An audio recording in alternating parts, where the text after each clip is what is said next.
Baca sejarah. 5 pahlawan kemerdekaan Indonesia yang akhir hidupnya bernasib tragis. Di balik kemerdekaan bangsa ini tidak terlepas dari perjuangan para pahlawan. Mereka rela berkorban jiwa dan raga demi membebaskan bangsa ini dari belenggu penjajah untuk mencapai negara Indonesia yang merdeka dan berdaulat. Tetapi setelah bangsa Indonesia merdeka, banyak para tokoh yang jasanya sangat besar dalam perjuangan kemerdekaan malah mengalami nasib sangat tragis. Ada yang dipenjara, bahkan juga ada yang terbunuh dengan tragisnya. Inilah 5 tokoh pejuang kemerdekaan Indonesia yang jasanya sangat besar dalam perjalanan kemerdekaan Indonesia yang akhirnya mengalami nasib tragis. 1. Soekarno. Siapa yang tidak kenal dengan Insinyur Soekarno? Beliau adalah salah satu tokoh kunci dalam perjuangan kemerdekaan Indonesia. Karena jasa-jasanya beliau, Insinyur Soekarno yang memproklamasikan kemerdekaan Indonesia dan menjadi Presiden Republik Indonesia pertama. Setelah dilengsarkan dari jabatannya, Soekarno diusir dari Istana Negara dan kemudian dipindahkan menjadi tahanan rumah di Istana Bogor oleh Orde Baru. Beliau akhirnya dibawa ke Wisma Yoso di Jakarta. Selama masa pengasingan, Soekarno hampir tidak diperkenankan berhubungan dengan dunia luar.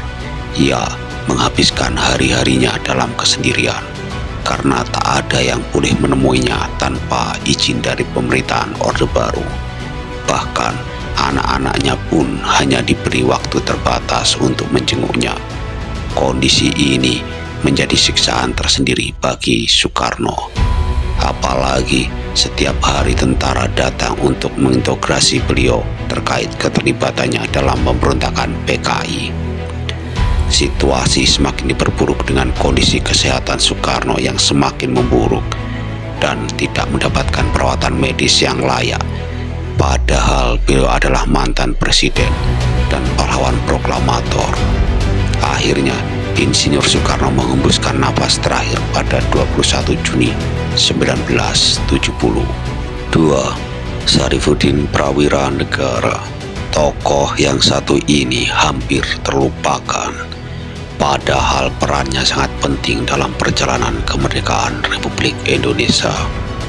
Ketika Insinyur Soekarno dan Muhammad Hatta ditangkap oleh Belanda, secara tidak langsung terjadi kekosongan pemerintahan.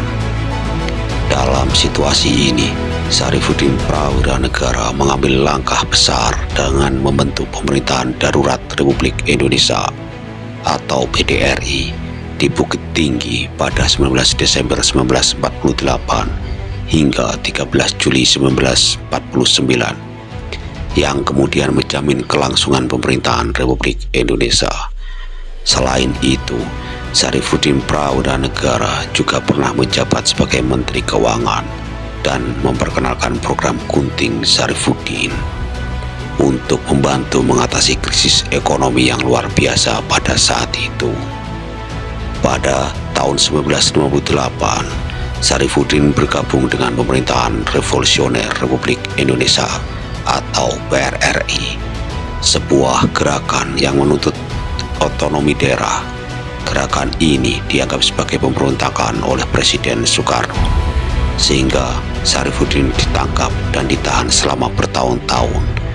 Pada tahun 1961, beliau dibebaskan, namun secara perlahan-lahan peran beliau mulai dihapuskan dari catatan sejarah, seolah-olah tidak pernah memberikan kontribusi berarti bagi negara kesatuan Republik Indonesia.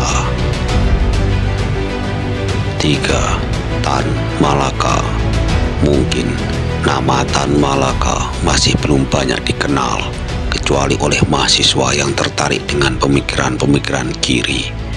Padahal peran beliau sangat besar dalam perjalanan kemerdekaan Indonesia. Salah satu peran penting Tan Malaka adalah dalam bidang edukasi. Ia merupakan pelopor perlawanan terhadap pendidikan kolonial yang memperkenalkan logika mistik. Karya monumentalnya yang berjudul Madilog menjadi salah satu bukti perjuangan intelektualnya.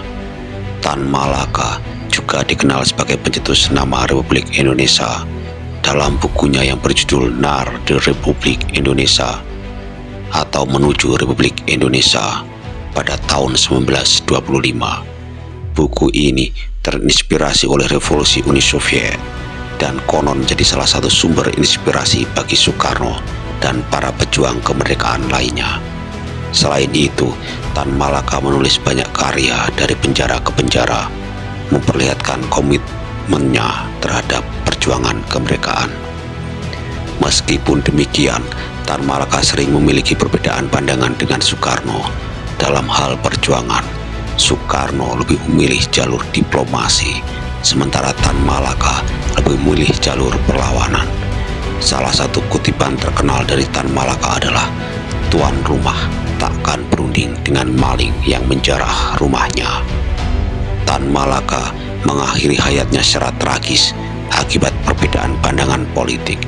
Pada tanggal 21 Februari 1949, Tan Malaka dieksekusi mati oleh pasukan dari Batalion Sekatan Divisi Brawijaya di Selo Panggung, Kediri, Jawa Timur, atas perintah Letnan Sukoco, seorang TNI yang anti komunis. Padahal Tan Malaka sendiri sering berbeda pendapat dengan PKI. Ia mendirikan Partai Murba, Musyawarah Rakyat Banyak, yang kemudian membuat musuh seorang tokoh PKI sempat berniat membunuhnya. 4. Sultan Syahrir. Sultan Syahrir dikenal sebagai tokoh utama dalam perjuangan diplomasi Indonesia di dunia internasional. Ia mendapat julukan tersebut karena kontribusinya yang sangat besar dalam upaya mendapatkan pengakuan kedaulatan Indonesia. Sebagai Perdana Menteri pertama Indonesia, sekaligus yang termuda di dunia saat itu, dilantik pada usia 36 tahun, Syahrir dipilih karena latar belakangnya yang kuat, pemahaman demokrasinya semasa kuliah di Belanda, serta koneksi luasnya di dunia internasional. Penunjukan Syahrir juga didasarkan pada pandangan Amerika Serikat dan sekutu yang mencurigai Soekarno sebagai simpatisan Jepang yang fasis pasca Perang Dunia II. Untuk memastikan pengakuan Indonesia sebagai negara berdaulat, diperlukan figur yang memiliki nilai-nilai demokrasi, dan Syahrir dinilai sebagai sosok yang tepat karena pemahamannya tentang demokrasi selama masa studi di Belanda, serta kedekatannya dengan Muhammad Hatta. Pada Mei 1946, melalui kebijakan diplomasi beras, Syahrir berhasil menembus blokade ekonomi Belanda dengan mengirimkan bantuan beras ke India. Langkah ini tidak hanya membantu rakyat India yang mengalami krisis pangan, tetapi juga menarik simpati mereka terhadap perjuangan kemerdekaan Indonesia. Syahrir juga memimpin delegasi Indonesia dalam perundingan Linggarjati. Meskipun hasil perjanjian tersebut dinilai merugikan wilayah Indonesia, Syahrir dengan cerdik menambahkan satu pasal penting yang menyatakan bahwa setiap perselisihan di kemudian hari harus diselesaikan di tingkat Perserikatan Bangsa-Bangsa (PBB). Tambahan pasal ini terbukti bermanfaat ketika Belanda melanggar perjanjian melalui agresi militer Belanda I, sehingga masalah ini dapat dibawa ke sidang internasional.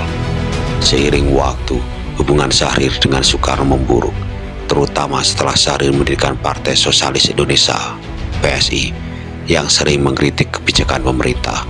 Akibatnya PSI dibubarkan pada tahun 1960. Pada tahun 1962 hingga 1965, Syahrir ditangkap dan dipenjara tanpa proses pengadilan, hingga akhirnya menderita stroke.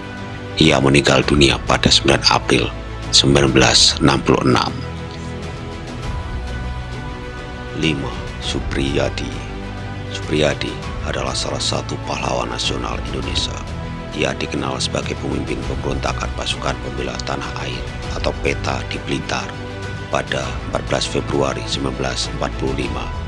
Pemberontakan ini dipicu oleh ketidakpuasan terhadap kekejaman dan penindasan yang dilakukan oleh tentara Jepang terhadap rakyat Indonesia.